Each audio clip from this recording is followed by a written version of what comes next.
Bubuksan po natin sa Numbers chapter 23 verses 19 to 20. Meron po tayo sa screen. Sabi po doon, God is not human that He should lie, not a human being that He should change His mind. Does He speak and then not act?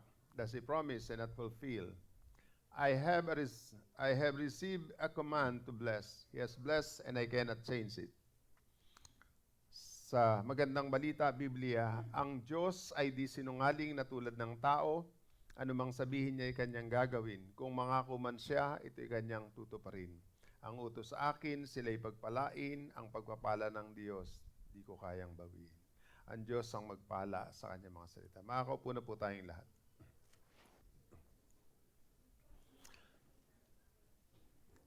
Naniniwala po ba kayo na ang buhay natin ay patuloy po na nakararanas ng maraming mga pagbabago? Life is constantly evolving and changing. Pagkaraan po ng pandemya, nagsimula po ang new normal. Pero yung new normal, nababago uli ng nababago. Ilan linggo pa lang po nakararaan at marahil hanggang ngayon naramdaman pa po natin yung sobrang init. First time in the history ng bansang Pilipinas na umaabot siya ng mga 44 hanggang 52 degrees. Nung maranasan ko po ang 52 degrees, 54 degrees, nasa Qatar ako noon. Understandably, kasi nasa gitnang silangan sila, mainit talaga sa lugar na yon. Ipinapakita po nito na ang normal na pang-araw-araw nating pamumuhay na alam natin ngayon ay unti-unti po itong mababago, mag-evolve. Throughout our lives, we will experience many seasons of change that we cannot control. Marami pong mga pagbabago na hindi natin makokontrol sa daigdig po na ito. Nakakaranas tayo ng panahon ng pagsubok, panahon ng kagalakan, panahon ng kalungkutan, panahon ng pagdadalamhati, panahon ng pagtawa. Maraming mga bagay, merong natatapos, merong bagong mga pasimula sa buhay natin. You know what? Seasons will come and go. Darating at mawawala po yan. Pero ang pinakamaganda, marami mang mga pagbabagong nagaganap, isa lang ang totoo, ang Diyos ay hindi nagbabago. Hindi nagbabago ang ating Diyos, He will always remain constant. He will remain constant sa panahon ng iyong pagsubok, pagdurusa, maging sa panahon ng iyong kagalakan at kasiyahan. Sabi po ni Pedro, pagkatapos ninyong magtiis sa loob ng maikling panahon, ang Diyos na siyang pinanggagalingan ng lahat ng pagpapala ang siyang magbibigay sa inyo ng kagalingan, katatagan at lakas ng loob at isang pundasyong di matitinag. Siyang tumawag sa atin upang makibahagi tayo sa kanyang walang hanggang kaluwalhatian kasama ni Kristo. Throughout every season, God is showing us more of Him. Sa bawat mga panahong nagdadaan sa buhay natin, pinapakita ng husto ng Diyos kung sino siya sa atin. Life is made up of different seasons that help us learn and grow into the person God has made us to be. Sa bawat panahon po na naranasan natin, panahon ng pagsubok, panahon ng problema, panahon po ng tagumpay, panahon ng pagsasaya, alam niyo po ba na tinuturuan tayo ng Panginoon at natututo tayo para tayo po ay maging isang nilalang na nais niyang maging tayo. Ibig sabihin po noon, ang meron ka ngayon, ang buhay na meron ka ngayon, ang pag-uugali na meron ka ngayon, hindi pa yan ang gusto ng Diyos na maabot natin. Malaki pa ang tsansa ng bawat isa sa atin na magbago ng gusto. Amen. Sabihin mo sa katabi mo, malaki pa pag-asa mo. Sabihan nyo po, sabihan nyo. Kahit kayo po na nandiriyan sa sa online, sabihan nyo sa katabi nyo, malaki pa pag-asa nyo. Yan. Kung wala kang katabi, sabihin mo sa sarili mo, malaki pa pag-asa ko. Lahat po tayo, ayaw natin ng pagbabago pagka sarili natin maapektuhan. Gusto natin makakita ng pagbabago basta hindi ka apektado. Pero totoo po, ang pagbabago po ay mararanasan natin. Nothing is static in life. Pero kung pamimiliin tayo, mas gusto pa po natin ang mga bagay na magaganda. Gusto natin nung tayo ay laging masaya, tumatawa, minamahal, nagmamahal, may kapayapaan, kapanatagan, walang problema. Yan ang gusto natin, positive side of life. Ngunit, ang lahat po ng mga panahon na ito, ng pagbabago ay magbibigay lang sa atin ng panibagong pag-asa dahil alam natin na ang Diyos natin, God is in control of everything. Iniwala po ba kayo doon? Kontrolado ng Diyos ang lahat ng mga nagaganap sa atin. And everything is designed to be good in its season. Lahat ng mga nangyayari sa atin, sa paningin ng Diyos ay maganda yan. Pangit ang nakikita natin, pero ang Diyos ay may nakikitang maganda doon sa pangit na dinadaanan natin.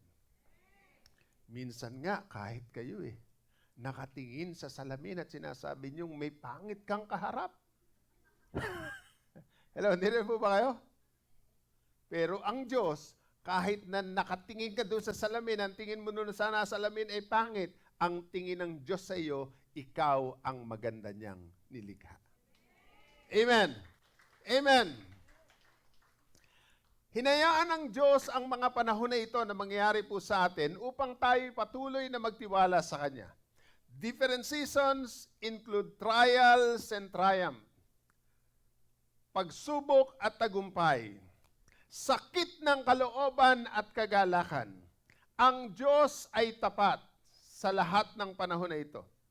Hinuhubog niya tayo upang tayo ay maging tayo na gusto ng Diyos sa atin. Ang binasa po natin ay usapan na nangyari sa pagitan ng isang propeta, si Balaam at si Haring Balak. Si Haring Balak ay may balak na sumpain ang mga Israelita. Maitim ang kanyang balak, kaya nga ang pangalan niya ay Balak, si Haring Balak. Ang propeta po ay nagsabi sa Haring Balak na ito, wala akong ibang masasabi maliban sa pinasasabi sa akin ng Diyos. Nais ng Diyos ng mga Israelita ay pagpalain dahil ito ang lagi ng ginagawa ng Diyos. Parang sa atin din po, nais ng Panginoon na ikaw ay mapagpala at mapagpala pa ng husto. Yun ang naisin ng Diyos sa atin. Totoo po ba yun? Niniwala po ba kayo doon? Bakit parang kayo mag-amen ng katabi mo? Hindi niniwala, no? Ano po ba gusto niyo paniwalaan? Pagpapalain kayo ng Diyos o susumpain kayo? Pagkapala gusto yun, pagkapala ganun, na-amen ka. Ano po? Si Haring Balak, pepersahin niya na po itong si Balaam na magsalita at magdeklara ng sumpa sa mga Israelita. Pero kahit magdeklara si Balaam ng sumpa sa mga Israelita, baliwala ito na gusto ko rin sabihin sa bawat isa sa atin, dahil ikaw ay anak ng Diyos at pinagpala ng Diyos, anuman ang gawing paninira at pagsumpa ng mga tao sa paligid mo, hindi natatalab ito sa iyo kasi ikaw ay pinagpala ng Diyos. Palakpakan natin ang Panginoon. Amen. God would continue to do what He had set out to do. Gagawin ng Panginoon ang gusto niyang gawin. Because God never changed His purposes. Hindi nababago ang layunin ng Diyos sa atin. Ang ultimate goal o ang pinaka-ultimong layunin ng Diyos ay magkakaroon ng katuparan. Yung plano ng Diyos sa isang bayan, plano ng Diyos sa isang bansa ay magkakaroon ng katuparan. Ang plano ng Diyos sa ministeryo na ito ay magkakaroon ng katuparan. Nandiriyan ka man, nandirito man ako o wala, nandiriyan man kayo o wala, matutupad ang plano ng Diyos. Magpagamit ka o hindi sa Panginoon, matutupad ang plano ng Diyos. Pero anong gusto ng Panginoon? Makasama tayo sa plano niya. Hello? Kalabitin mo yung katabi mo, tanungin mo, kasama ka ba sa plano ni Lord? May kilala po ba kayong mga tao na kapag may paplanuhin kayo, may schedule kayo, kasama siya sa plano, pero pag execution na, pagka mandiriya na, hindi nakasama? Hello, meron po ba kayong kilala na ganon? May kilala po ba kayo na kapag nag-usap kayo na meron kayong boodle fight, may kainan lahat? Yes! Tuloy yan, tuloy yan! Nung may contribution na. May kilala ba kayong ganon? May kilala kayo? Katabi nyo. Katabi. Hindi naman. Hindi yan. Sabihin mo, hindi ako yun, ha?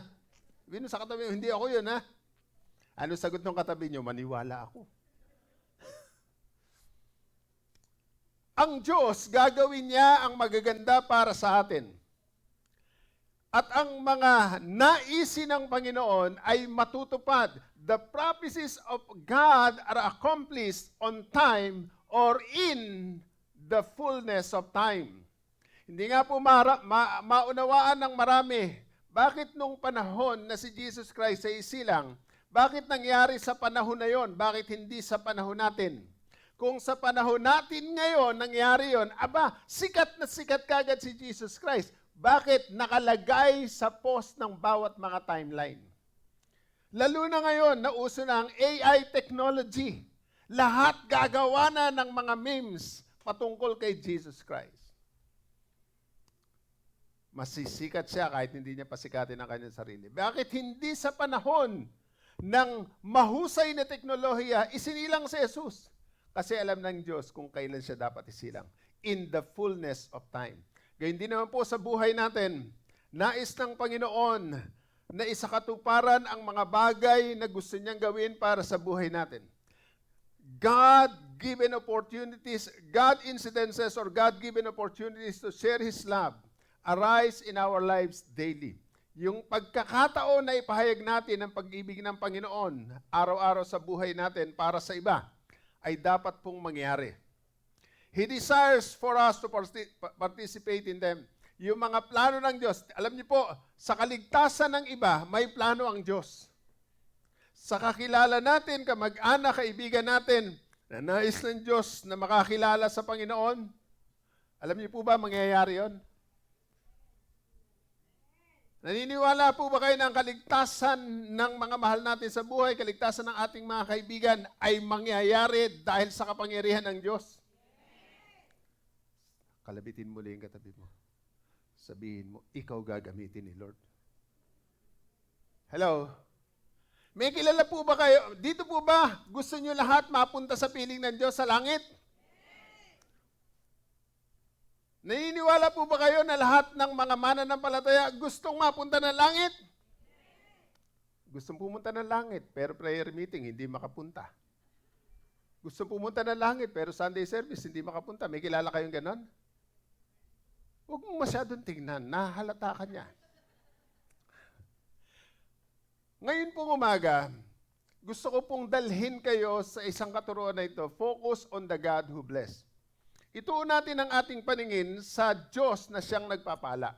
Bakit kailangan natin tumingin sa Kanya? Ilang bagay po yung makikita natin sa mga talatang ito sa Numbers 23. Una po, God is unchanging. Ang Diyos ay hindi nagbabago. Sabi po dito, ang Diyos ay di sinungaling tulad ng tao. Sa NIV sabi doon, God is not human that He should lie. Not a human being that He should change His mind. Kagaya na sinabi ko po sa inyo kanina, it was an exchange between Balaam and Balak. Ito ay isang oracle o isang kapahayagan ng Diyos na sasabihin ni Balak. Ito ang gusto niyang ipasabi, ito ang gustong ipasabi ng Diyos sa mga Israelita at gusto ng Diyos na malaman ito ni Haring Balak. Si Balaam po ay isang propeta.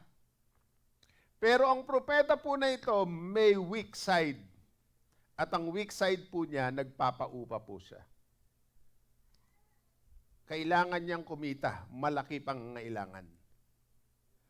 At nung oras po na yon, inooperan siya ni ni Balak ng napakagandang kayamanan para lamang sumpain niya ang mga Israelita.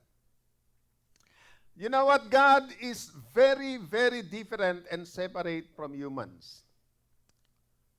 Hindi pwedeng pantayan ng tao o ng sangkatauhan ang Diyos. Because God is immutable.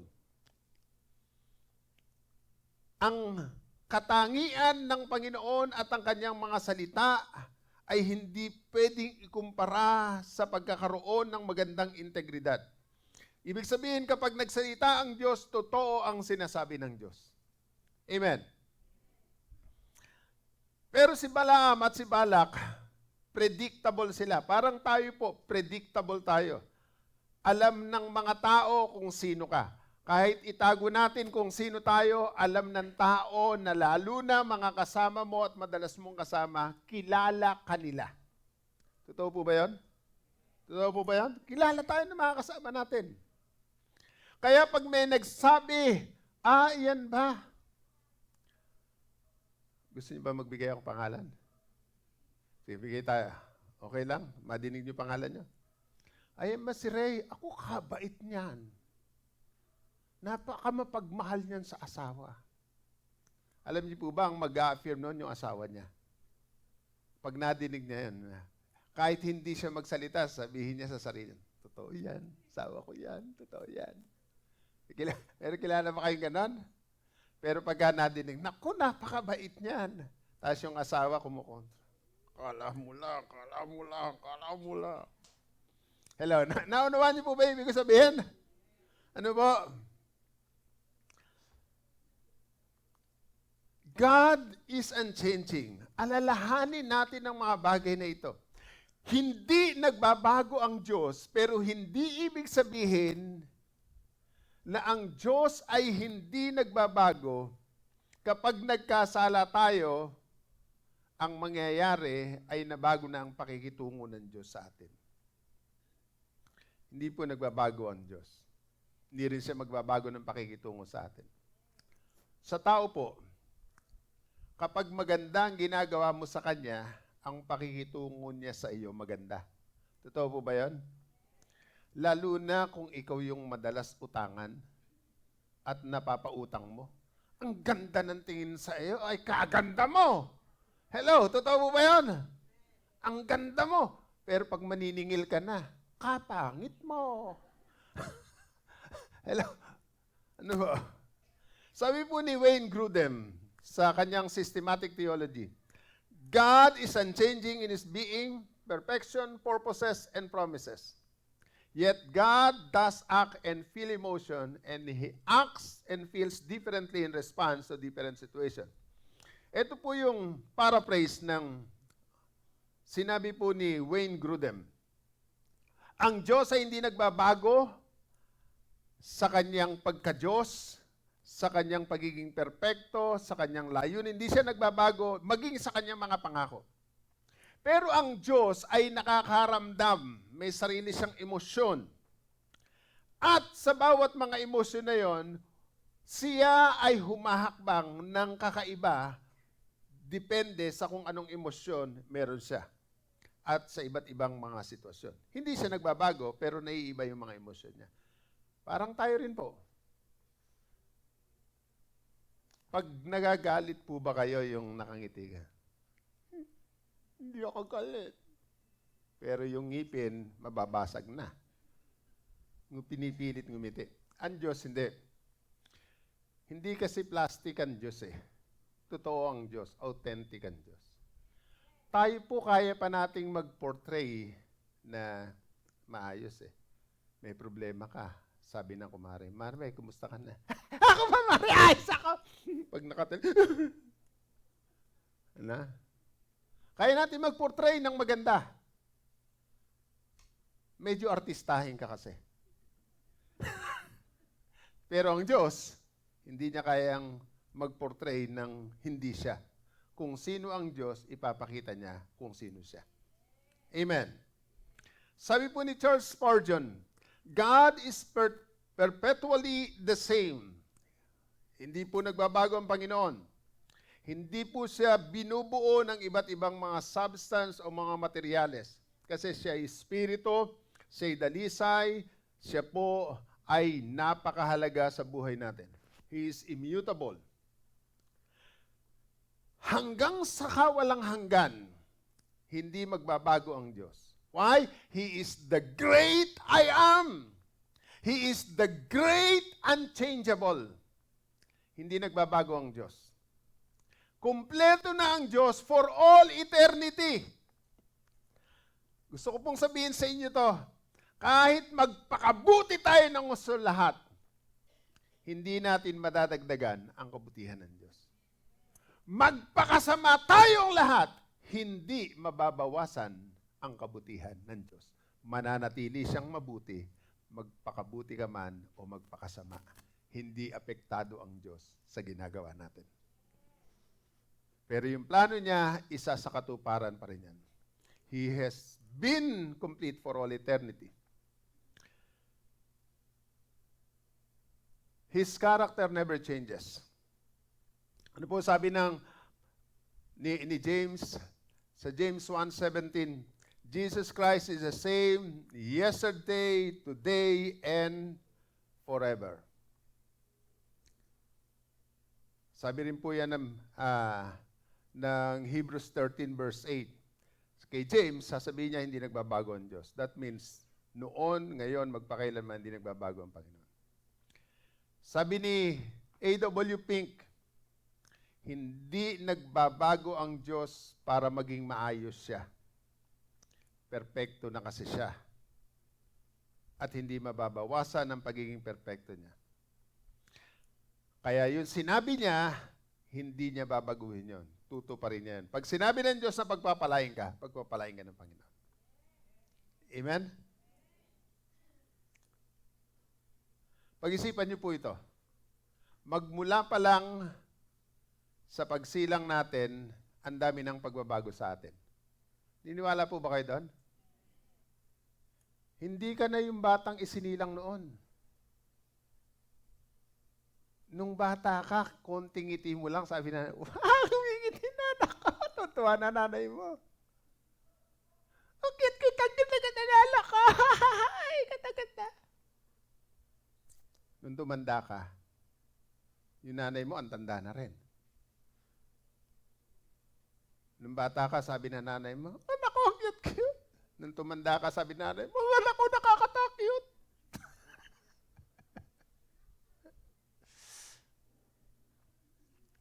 Alam niyo po ba, physically, nababago tayo. Pati pag-uugali natin, nababago. Ang Diyos, hindi nababago. Amen? Ano po? Maganda lang ang bata habang siya'y bata. Natutuwa ka kapag siya mahusay dumede. Pero kung senior high school na yun ay nakadede pa rin. Sagwa kaya. Kaya nababago tayo palagi. Totoo po ba yun? Magmula din nung ma-born again ka, marami na rin pagbabago ang nangyari sa'yo. Kalabitin mo yung katabi mo, sabihin mo. Kaya pala malaki na pinagbago mo.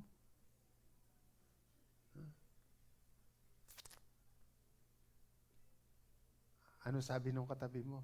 Huwag mo nga akong ganyanin. Nakukonsensya ako sa sinasabi.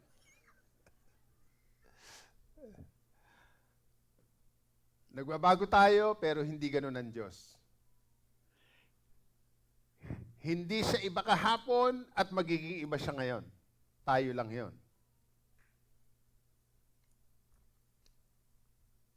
Yung emosyon natin, nababago palagi yan. Hindi ko alam kung inabutan niyo yung panahon na to. Yung panahon ng mga lolo nyo. Wala kayo sa lolo ko. Nagtanan noon. Alam niyo ba yung salitang tanan? Ngayon kasi hindi na uso yun eh. Naglilibi na lang basta. Nung araw, ang tanan ganito. May nanliligaw sa iyo, ayaw ng mga magulang mo, nung mapasagot ka, ang ginawa nitong lalaki, itinanan ka, kinuha ka. Ang tawag po doon tanan, kinuha. Hindi pa kasal, marami na nangyari.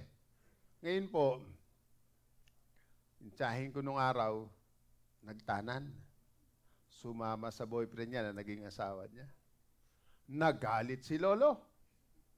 Nagalit! Alam niyo po ba nung, hindi niyo inabutan yon kasi mga bungalo na ngayon at saka puro bato ang bahay. Ang bahay po ni Lolo noon, yung ilalim ay may mga posting kahoy. Inabutan niyo po ba yon? Mga kahoy na hindi yun pong straight, talagang kahoy na puno. Tapos po, meron silong, tapos yung itaas pong ginagamit nila ng mga tulugan. Nagalit si Lolo, nagtanan ng kanyang anak. Kinuha po yung gulok. At ang ginawa po sa gulok niya na ganyan, sa itak, tinaga niya doon sa poste. Baon! Sumigaw na malakas ang lolo ko, hanggat may tagayan, hindi makakarating dito yan at hindi makakapasok. Naintindihan niyo po ba yung mga may edad? Naunawaan niyo po ba ako? Kumuhay nga kayo kung naunawaan niyo ako. Sino po nakakaunawa sa sinasabi ko? Kala ko'y ako lang. Parang ako lang matanda. Nagtangka ang tiyahin ko na umuwi kasama ang kanyang napangasawa. Alam niyo po, nagparating ang lolo ko, hindi kayo makakatuntong ng bahay na ito hanggat may taga. Pagkaraan ng mahigit 100 taon, nakapanganak na si tiyahin. Nagtangka uli na pumunta sa bahay ni Lolo. Nagsalita uli si Lolo, hindi yan makakamasok dito. Wala nang magawa yung tiyahin ko at saka yung tsuhin ko. Gusto na nila makabalik sa bahay. Haharapin na nila kung ano ang gusto ni Lolo. Nung lumitaw, yung mag-asawa kasama yung batang karga-karga, sabi ng lolo ko, talagang nasasama ninyo! Ngayon nyo lang dinala po ko, ako na yan! Hello, di rin po ba kayo? Nyari pa.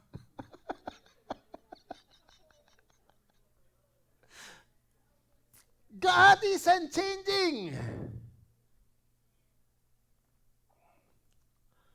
Hindi nagbabago ang Diyos. Hindi siya nagbabago ng panahon ni Abraham, panahon ni Isaac, panahon ni Jacob.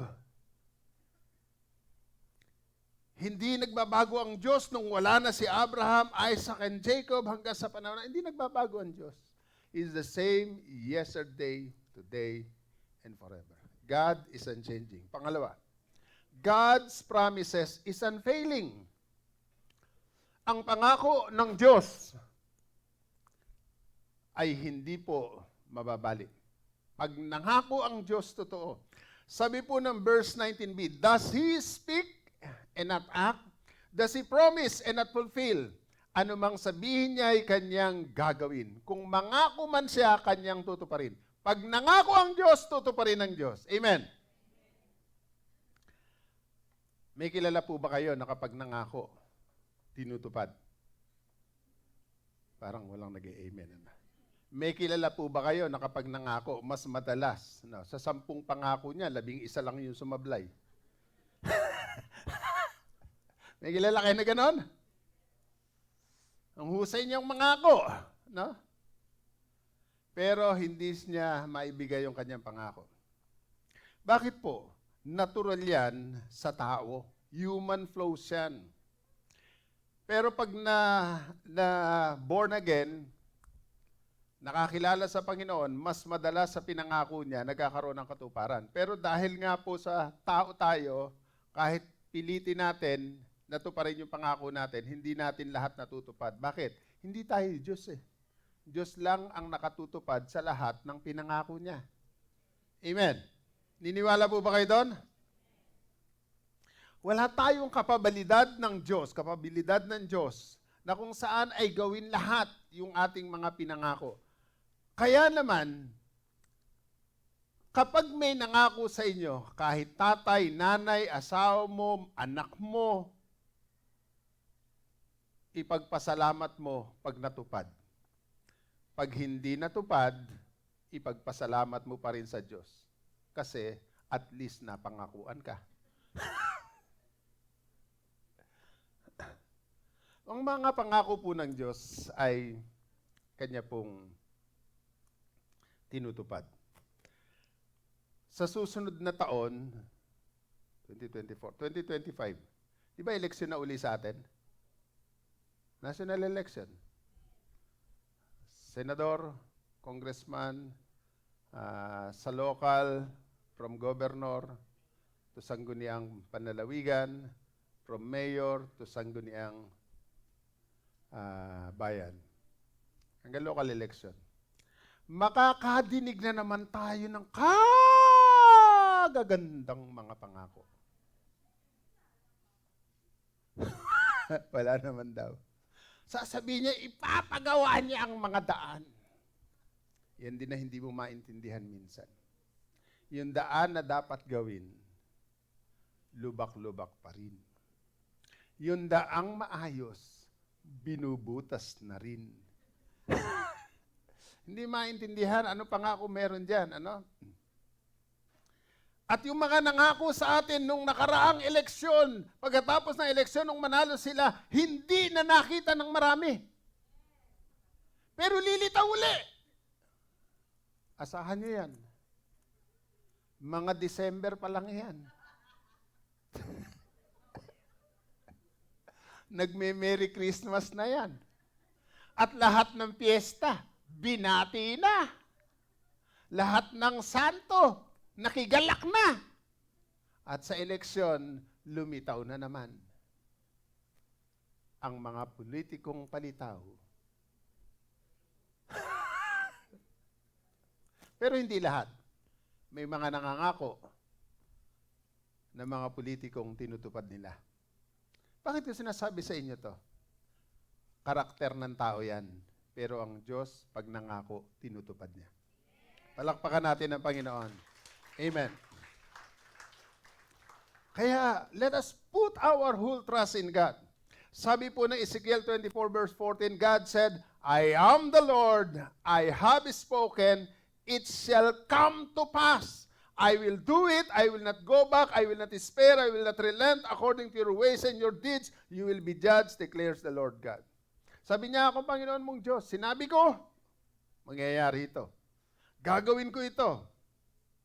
Yan ang pangako sa atin ng Panginoon. Sabi po ng Aklat ng Malakias, chapter 3, verse 6-7, For I, the Lord, do not change. Ako ang Panginoon, hindi ako nagbabago. Kapag gumawa ang Diyos ng pangako, tapat ang Diyos. Gagawin niya. Bakit? Hindi siya katulad natin. Kaya hingin mo sa Diyos ang pangangailangan mo, lalo na pinangako niya ito, pa rin ito ng Panginoon. Amen. May mga ngako sa atin. Sabi sa iyo, alam mo ate, hindi ka lang ate sa akin eh. Nanay naturing ko sa iyo. Kaya kahit ano pa sabihin nila, ate pa rin kita at nanay kita. Nung hindi mo na pautang, pinamalita ka na. Tinuring ko pa naman siyang nanay. Sayang lang ang pagturing ko. Konti lang naman ang hinihiram ko. Para 10,000 lang, hindi pa ako napahiram. Pero yung nanghihiram, hindi pa rin nakakabayad ng mga unang inutang. Tapos siniraan ka na. Kahit saan yan, kahit sa ministry. Ikaw ang nanay ko sa espiritual. Hindi kita iiwanan. Ikaw ang tatay ko. Kahit anong mangyari sa iyo, tatay kita.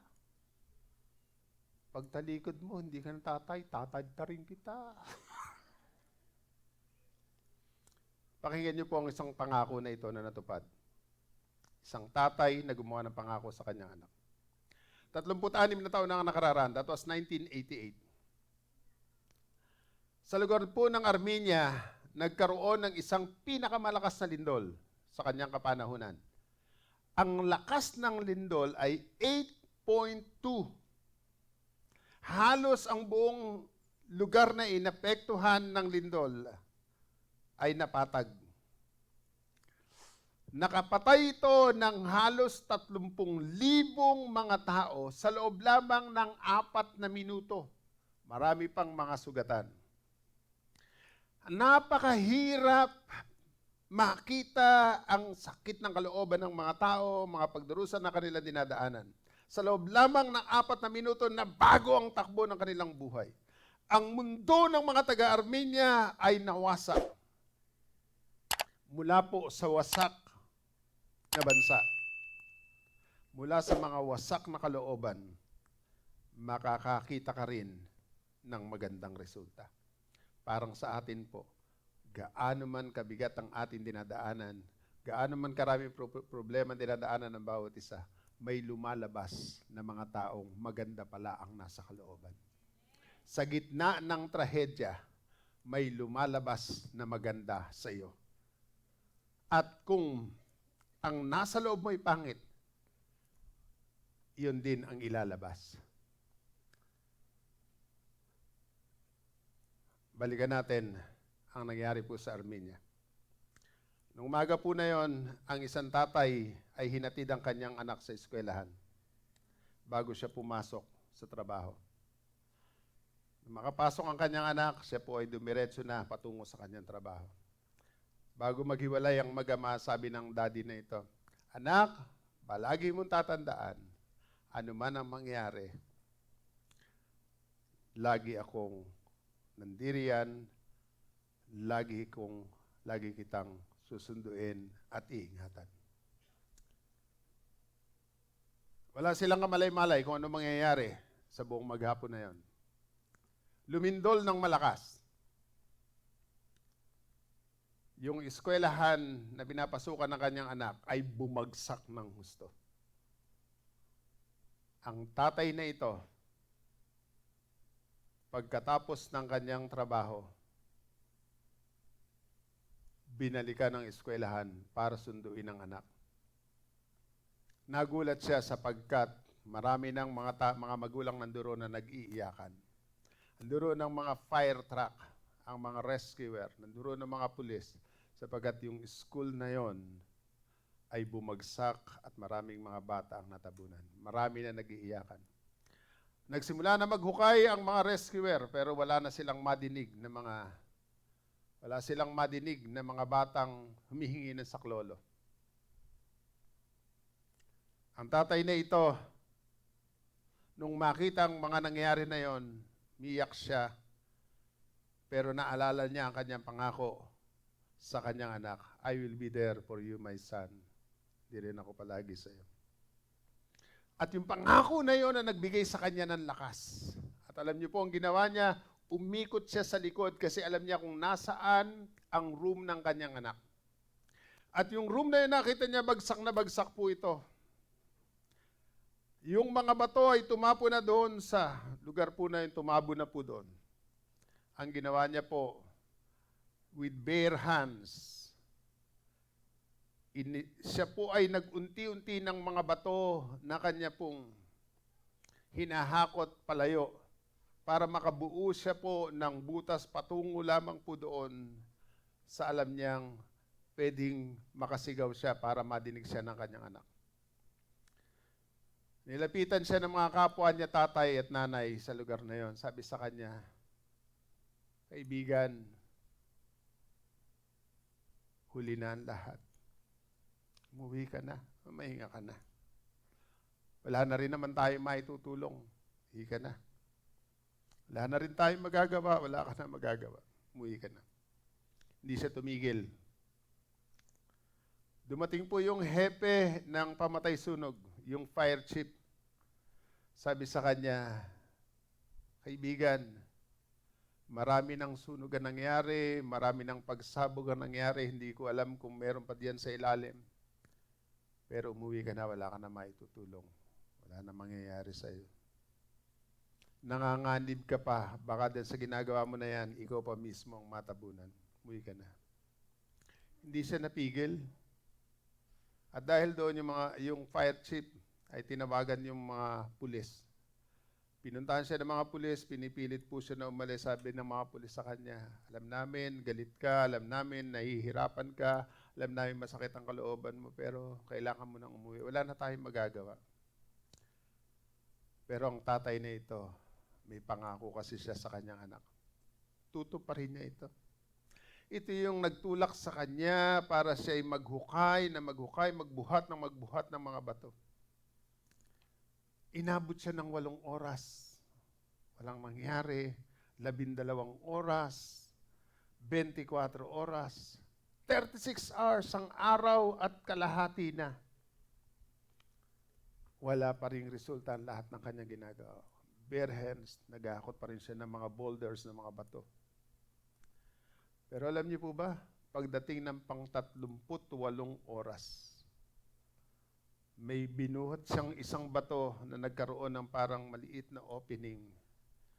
At alam niyo, nakadinig siya ng sigaw. Tulong! Alam niya ang boses na yon, boses ng anak niya. Sumigaw siya ng malakas, Arman! At alam niyo po, sumigaw ang bata, sabi ng bata, Daddy! Sinabi ko sa mga classmate ko, kapag ikaw ay buhay, babalik ka rito, tutulungan mo ako. At alam niyo po ba,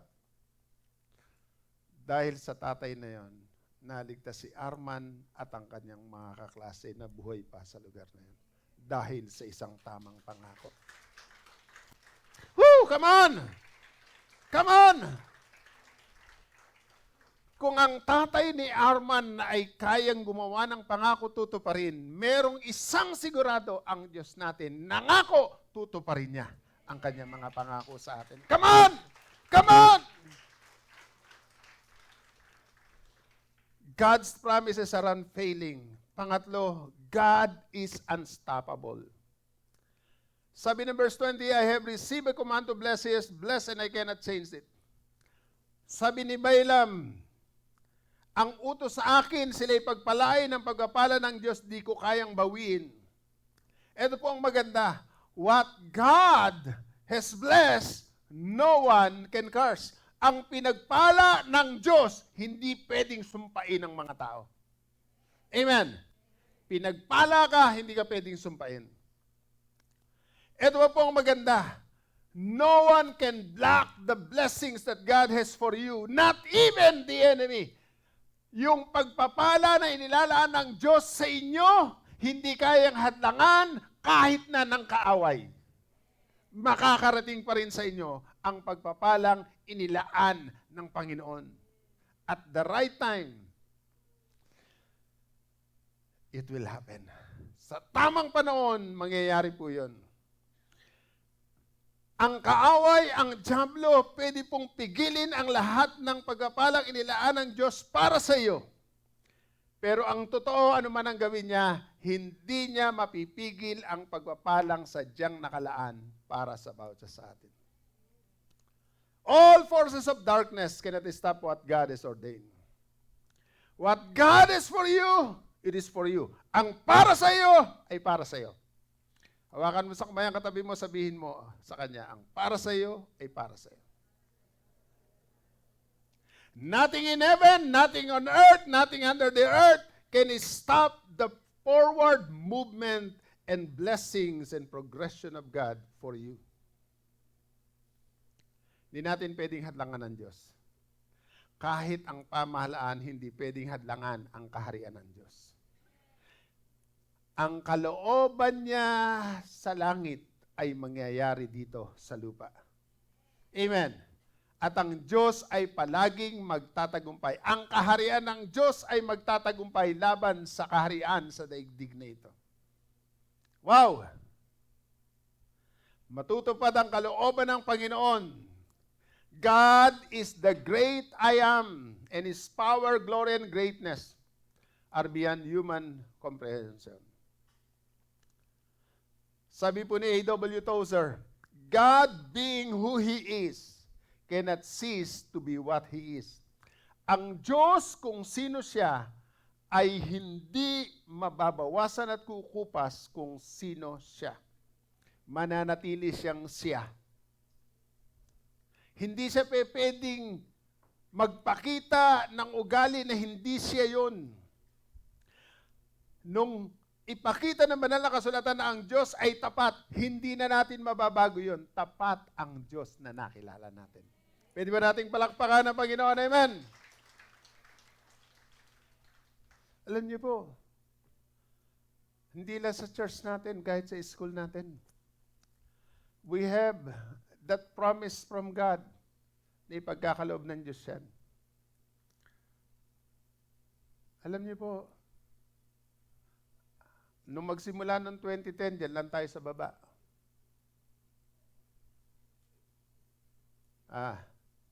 Napakaliit na lugar. Pero alam niyo po, after 2 years, nagkaroon na ng recognition, DepEd recognition para sa pre-ELEM. Tapos po, nag-apply tayo ng permit para po sa grade 1, para sa grade 2, grade 3, grade 4, grade 5, grade 6. Alam niyo po ba, inabot tayo ng mga higit 11 taon sa pag-apply. Ihirapan ng atin pong mga teachers, nahirapan ng ating principal, ang administrator.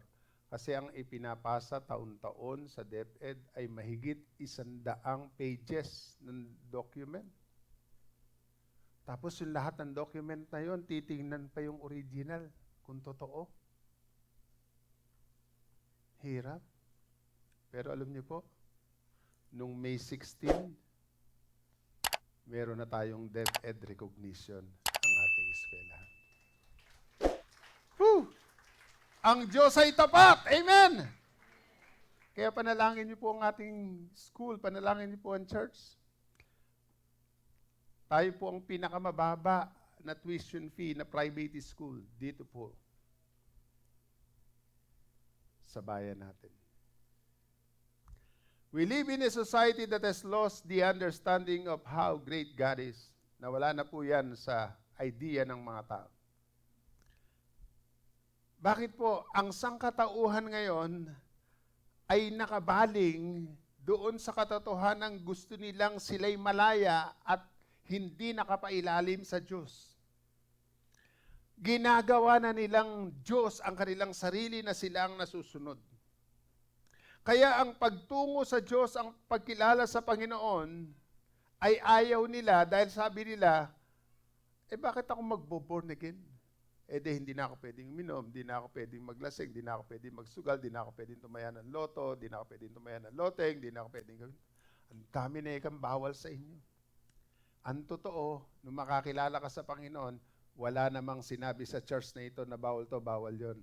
Ang nangyari lang, nung makakilala ka sa Panginoon, makakilala ako sa Panginoon, hindi na natin ginagawa ang mga dating ginagawa natin noon kasi alam natin, hindi iyon ang kalooban ng Panginoon.